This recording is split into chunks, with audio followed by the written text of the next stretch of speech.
आज हम add grade अभ्यास पुस्तिका कक्षा 7 विषय सामाजिक विज्ञान का भाग नैतिक शास्त्र जिसे सामाजिक एवं राजनीतिक जीवन 2 कहते हैं उसके अध्याय 1 के प्रश्नों के उत्तर लिखेंगे।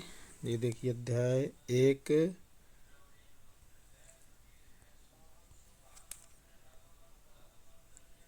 समानता, इसके हम प्रश्नों के उत्तर लिखेंगे। पहला प्रश्न है, ये बहुविकल्पीय प्रश्न है।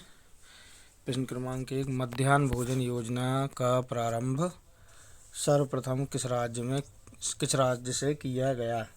तो इसके विकल्प हैं ए मध्य प्रदेश, बी तमिलनाडु, सी हरियाणा, डी कर्नाटक। तो सही उत्तर है इसका बी तमिलनाडु। तो बी वाले विकल्प पर सही का चिन्ह लगा लें और नीचे लिख भी लें उत्तर के सामने। प्रश्न क्रमांक 2, हमारे लोकतंत्र की प्रमुख विशेषता है? विकल्प हैं ए भेदभाव, बी समानता, सी जातिवाद, डी निरंकुशता। तो सही उत्तर है इसका बी समानता। बी वाले विकल्प पर सही का चिन्ह लगा लें। प्रश्न क्रमांक 3, समानता स्थापित करने के लिए संविधान में स्थापित प्रावधानों से सम्मिलित नहीं है। तो इसका जो विकल्प है वो सी सही है। ये इसमें ए लिखा है, गलती से मिसप्रिंट है, ये सी है, ये विकल्प है सी। सी वाले विकल्प पर सही का चिन्ह लगा लें। हर व्यक्ति सार्वजनिक स्थलों पर नहीं जा सकता, ये सी वाले सही है। अगला है प्रश्न क्रमांक 4, समाज में दिव्यांगजनों की भागीदारी बनाना सरकार का दायित्व है। नंबर 2, सरकार दिव्यांगजनों को निःशुल्क शिक्षा देती है। नंबर 3, सरकार दिव्यांगजनों को शिक्षा की मुख्य धारा से जोड़ने का कार्य करती है। उपरोक्त में से कौन से कथन सही हैं? तो ये बी वाला सही है, यानी 1, 2 एवं 3 कथन सही हैं, तीनों कथन सही हैं। तो बी वाले विकल्प पर सही का चिन्ह लगा लें। प्रश्न क्रमांक 5, अफ्रीकी अमेरिकनों के साथ असमानता को लेकर एक विशाल आंदोलन प्रारंभ हुआ जिसे कहा गया? तो उसका जो विकल्प है वो ए सही है, नागरिक अधिकार आंदोलन। तो ये वाले विकल्प पर सही का चिन्ह लगा लें और नीचे लिख भी लें। अब है प्रश्न क्रमांक 6, रिक्त स्थानों की पूर्ति कीजिए। छठे का ये है, रोजा पार्क्स एक अफ्रीकी अमेरिकन महिला थी। तो ये वाले रिक्त स्थान में अफ्रीकी अमेरिकन लिख लें।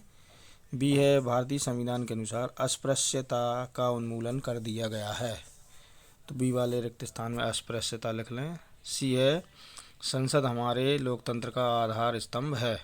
सी वाले में रिक्त स्थान में लोकतंत्र लिख लें। डी है, भारतीय संविधान सभी व्यक्तियों को समान मानता है। डी वाले रिक्त स्थान में व्यक्तियों लिख लें। प्रश्न क्रमांक 7, ऐसे 2 देशों के नाम बताइए जहां समानता के लिए संघर्ष हुआ। उत्तर है संयुक्त राज्य अमेरिका और दक्षिण अफ्रीका में समानता के लिए संघर्ष हुआ।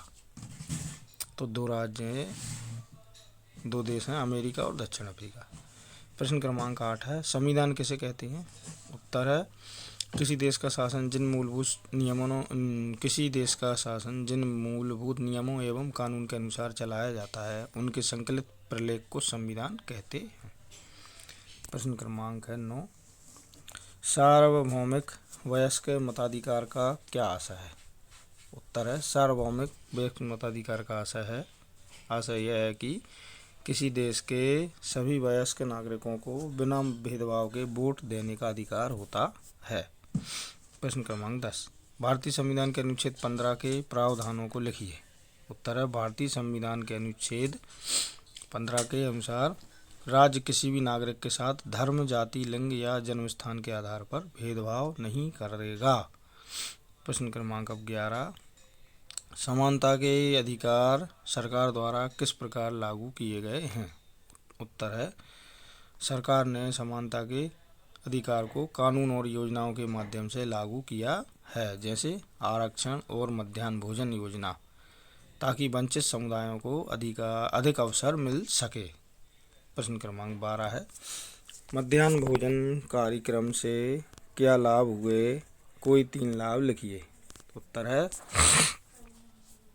नंबर 1, मध्याह्न भोजन कार्यक्रम से गरीब बच्चों की स्कूल में उपस्थिति बढ़ी। नंबर 2, मध्याह्न भोजन कार्यक्रम से पोषण में सुधार हुआ। नंबर 3, मध्याह्न भोजन कार्यक्रम से जातिगत भेदभाव में कमी आई क्योंकि सभी बच्चे एक साथ भोजन करते हैं। प्रश्न क्रमांक 13, नागरिक अधिकार आंदोलन क्या है? उत्तर है इसका, नागरिक अधिकार आंदोलन संयुक्त राज्य अमेरिका में अफ्रीकी अमेरिकी द्वारा चलाया गया एक संघर्ष था, जिसका मुख्य उद्देश्य नस्लीय भेदभाव को समाप्त करना और समान अधिकार प्राप्त करना था।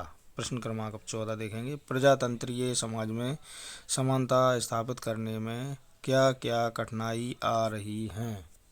उत्तर है इसका, प्रजातंत्रीय समाज में समानता स्थापित करने में मुख्य कठिनाइयाँ लोगों की सोच और दृष्टिकोण में परिवर्तन की धीमी गति, जाति, धर्म, आर्थिक स्थिति और लिंग के आधार पर भेदभाव का व्यवहार और कानून का ठीक से पालन न होना शामिल है। ये प्रश्न क्रमांक 14 समाप्त होता है। अब अगला देखेंगे प्रश्न क्रमांक 15, अफ्रीकी अमेरिकनों को नागरिक अधिकार आंदोलन क्यों चलाना पड़ा? तो उत्तर है, अफ्रीकी अमेरिकनों को नागरिक अधिकार आंदोलन इसलिए चलाना पड़ा क्योंकि उनके साथ लंबे समय से नस्लीय भेदभाव हो रहा था, जिससे उन्हें समान अधिकार नहीं मिल रहे थे। इस आंदोलन का मुख्य उद्देश्य उनके अधिकारों की रक्षा करना और समाज में समानता लाना था। हमारा प्रश्न क्रमांक 15 यहाँ पर संपन्न होता है। अब हम अगला प्रश्न देखेंगे, प्रश्न क्रमांक 16, क्या आपकी कक्षा में कोई दिव्यांग छात्र अध्ययन करता है? आप उसकी मदद किस प्रकार कर सकते हैं? उत्तर है,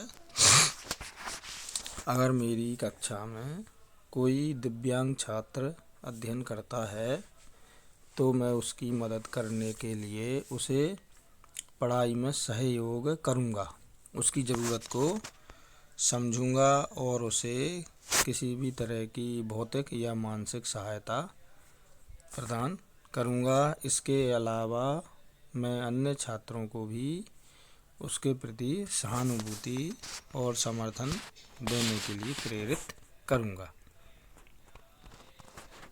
इसी के साथ ये हमारा अध्याय यहाँ पर संपन्न होता है। प्रश्न क्रमांक 16 के संपन्न होने के साथ ही हमारा अध्याय 1 यहाँ पर संपन्न होता है।